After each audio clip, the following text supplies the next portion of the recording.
Hey Black Salt Circle, my name is Katie and I'm one of your 2023 guides, and today I'm going to be talking to you a little bit about scrying, what it is, and how to make a scrying mirror. So what is scrying?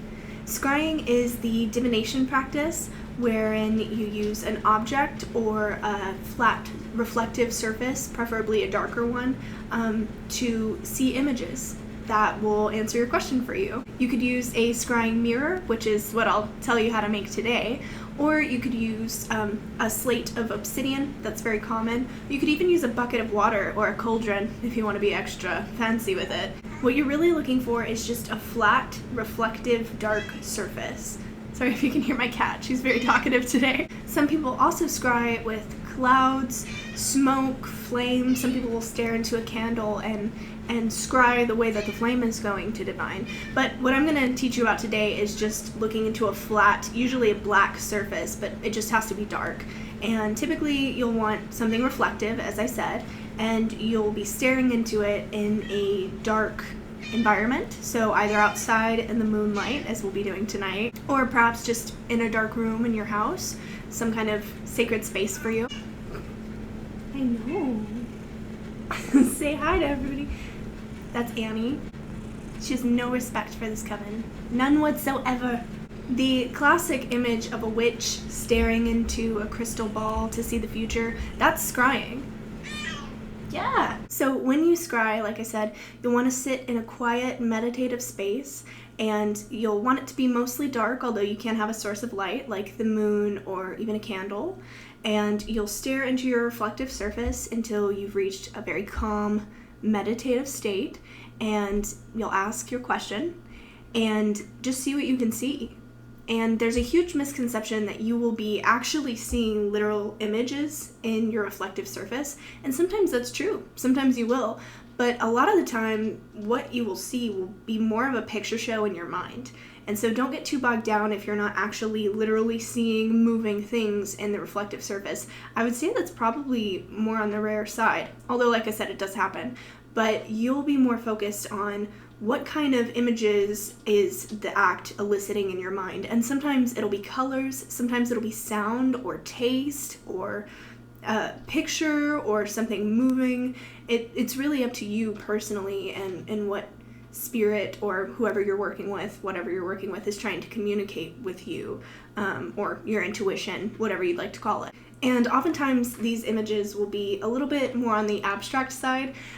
So what I like to do is I'll keep a journal close by me, or my notes app even, and I don't write in it when I'm scrying. I like to keep my focus as much as I can, because as calm and relaxed as you are, the easier it'll be. It really is like meditating, because the images will flash and you kind of just observe them, but don't chase after them too much, if that makes sense. But I keep a journal next to me so that whenever I'm finished scrying, I will write down every single detail that I can remember, every color, every shape, every taste, smell, etc. And sometimes I'll look it up. I'll look up what the symbolism behind whatever I saw is. But a lot of times when you scry, it's something personal to you. And so you may not find the correct definition online or in books or even dream dictionaries. It'll be personal to you. So I kind of like to keep a dictionary of symbols for me. One thing that I did with my mentee is they were working with dream magic, and so we made a dream dictionary together, and symbols that would pop up recurrently in their dreams, we wrote down, and then what those symbols mean to them, or what they tend to mean to them.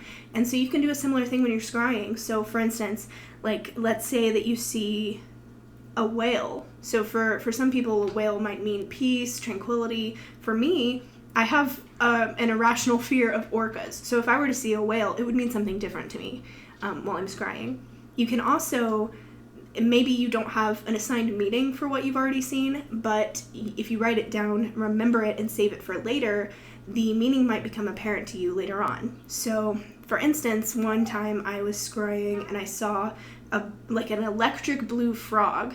And I had no idea what that could mean. I'd never seen anything like that before, and the definitions that I was finding weren't necessarily fitting what I thought it was. And then so I just held on to it, remembered it, and a couple days later, I was in a store in the dollar bin section, and found one of those sticky, squishy little blue frogs.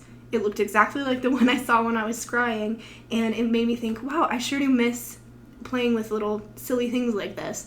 And so I took it to mean that I need to be more in touch with my inner child, or see what she wants to do, maybe be a little bit more innocent and fun. So what you see when you scry may not always be obvious and completely apparent. The meaning might divulge itself later on. Hello? Basic scrying maintenance that you might want to incorporate is you'll want to regularly cleanse whatever you're scrying with incense, sound, selenite, an herb bundle if you have one. Hello, excuse me. But you'll want to regularly cleanse it. You may not need to cleanse it every single time you use it. That's kind of a matter of preference. I like to clean my scrying mirror semi-regularly though. I also like to keep mine covered, so I have mine wrapped in a pillowcase right now.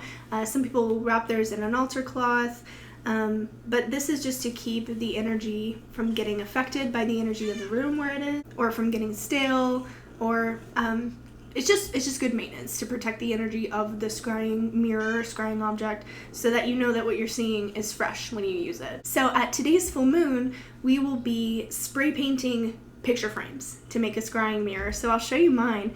I actually went antiquing and I found this beautiful frame, and it doesn't have to be this intricate. It can be a $1 picture frame at Walmart.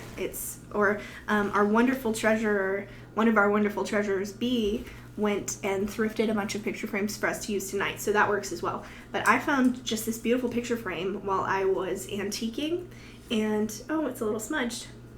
That's embarrassing. And I used that for my scrying mirror, so I actually got 2 of them.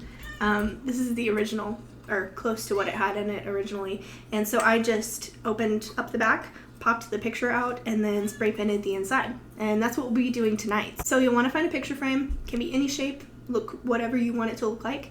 The important thing is that you take the picture out of the back and you make sure that you spray paint the side of the glass that's inside, because you don't want it to look too matte. It's nice when it's on the inside because you still have the reflective surface of the glass. I would recommend spray paint as opposed to regular paint, just because you want your surface to be as smooth as possible. So you want to make sure there's no smudges, keep it clean, unlike me. And sometimes if you paint with a paintbrush, you'll be able to see those paint strokes on the other side of the glass, and that might make it a little bit difficult for you to see whatever you're trying to see. So I prefer spray paint just because it's very smooth.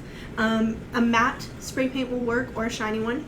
Doesn't really matter, because the reflective surface of the glass, like I said, as long as you spray paint the inside, it'll still be shiny on the outside, and that's what you want. Other than that, you can decorate your frame however you want it. I like to put sigils or runes on the back.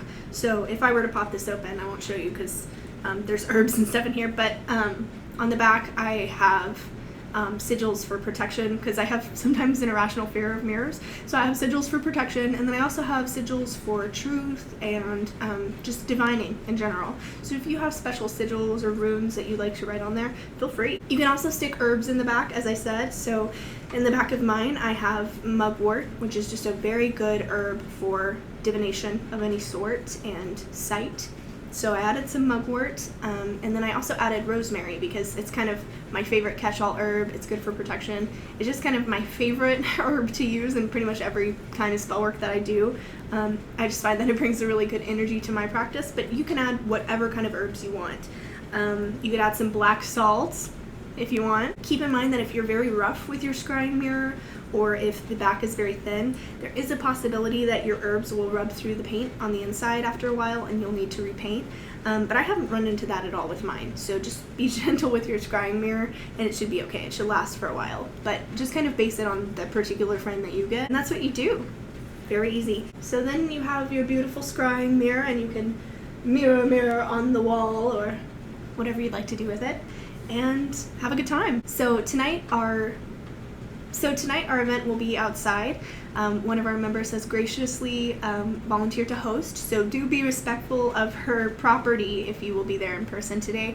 Make sure, we'll have some newspaper or some cardboard, but make sure that you're not spraying all over her grass if you can. Try to be careful. We will be using spray paint, so if you have any kind of sensitivity to paint fumes, you could either bring a mask or you could have one of us spray paint for you, and you can stand at a safe distance away, whatever you prefer. And we look forward to seeing you. If you're not able to make it in person today, totally fine. If you do end up making a scrying mirror though, please take a picture and show us, because I would like to see what they look like. Thank you all so much for watching, and blessed be.